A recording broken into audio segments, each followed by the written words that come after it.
அஸ்ஸலாமு அலைக்கும் வரஹ்மத்துல்லாஹி வபரகாத்துஹு. அல்ஹம்துலில்லாஹ் வஸ்ஸலாத்து வஸ்ஸலாமு அலா ரசூலில்லாஹ் அம்மா பஅத். ஆண்கள் மருதாணி போடலாமா என்கிற ஒரு கேள்வி கேட்கப்பட்டிருக்கிறது. மருதாணி போடுவதை பொறுத்தவரையில் நபிகள் நாயகம் ஸல்லல்லாஹு அலைஹி வஸல்லம் அவர்களிடத்திலே ஒருவர் வருகிறார். திரைக்கு பின்னாலிருந்து ஒரு கடிதத்தை அல்லாஹுடைய தூதர் ஸல்லல்லாஹு அலைஹி வஸல்லம் அவர்களை நோக்கி நீட்டுகிறார். திரைக்கு பின்னாலிருந்து அந்த கடிதத்தை பெறும்போது அவருடைய கை ரசூல் ஸல்லல்லாஹு அலைஹி வஸல்லம் அவர்களுடைய கையிலே படுகிறது.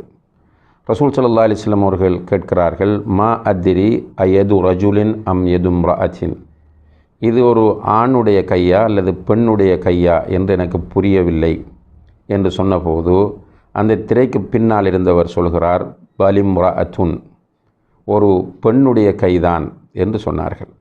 உடனே அல்லாஹுடைய தூதர் ஸல்லல்லாஹு அலைஹி வஸல்லம் அவர்கள் சொல்கிறார்கள், லவ் குன்தி இம்ரஅத்தன் லகையர்தி அத்ஃபாரகி, நீ ஒரு பெண்ணாக இருந்திருந்தால் மருதாணி மூலம் உன்னுடைய கை நகங்களை நீ மாற்றியிருப்பாய் என்று சொன்னார்கள். இந்த செய்தி அபூ தாவூத், நசாயி போன்ற ஹதீஸ் நூல்களில் வருகிறது. ஆயிஷா ரலியல்லாஹு அன்ஹா அவர்கள் இதை ரிவாயத் செய்கிறார்கள். இந்த ஹதீஸிலிருந்து பெண்கள் மருதாணி போடுவது ஒரு சிறந்த செயல் என்பதை நபி ஸல்லல்லாஹு அலைஹி வஸல்லம் அவர்கள் சொல்வதை நாம் புரிந்து கொள்ளலாம். எனவே தான் சுனன் அபீ தாவூதிற்கு எழுதப்பட்ட விளக்க உரை நூலில் அவுனுல் மஅபூத் என்ற நூலிலே அதன் ஆசிரியர் குறிப்பிடும்போது இந்த ஹதீஸ் பெண்கள் மருதாணி போடுவது என்பது வலியுறுத்தப்பட்ட ஒன்று என்பது நமக்கு புரிகிறது என்று சொல்கிறார்கள். அதே நேரத்திலே பெண்கள் மருதாணி அணிவது ஒரு சிறந்த செயல், வலியுறுத்தப்பட்ட ஒரு அம்சம் என்று இருக்கிற அதே நேரத்தில் இது பெண்களுக்கே உரிய ஒன்று என்பதையும் இதன் மூலம் நாம் புரிந்து கொள்ளலாம். அதே போல் அபூ தாவூதிலே பதிவு செய்யப்பட்ட இன்னும் ஒரு ஹதீஸிலே ஒரு அரவாணி ஒருவர் வருகிறார். அவர் தன்னுடைய கைகளுக்கும் கால்களுக்கும் மருதாணி போட்டிருந்தார்.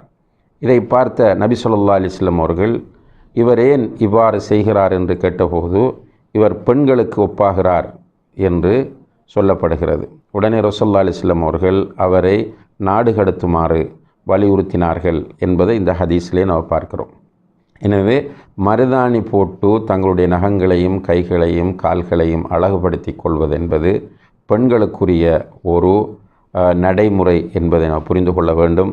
எனவே பெண்களுக்கு ஒப்பாகிற ஆண்களை நபி ஸல்லல்லாஹு அலைஹி வஸல்லம் அவர்கள் சபித்திருக்கிறார்கள். இந்த ஹதீஸ் புகாரியிலே பதிவு செய்யப்பட்டிருக்கிறது. எனவே ஆண்கள் அலங்காரத்திற்காக நகத்திற்கோ அல்லது கைக்கோ காலுக்கோ மருதாணி இடுவது கூடாது என்பதை நாம் புரிந்து கொள்ளலாம். வல்லாஹு தஆலா அலம்.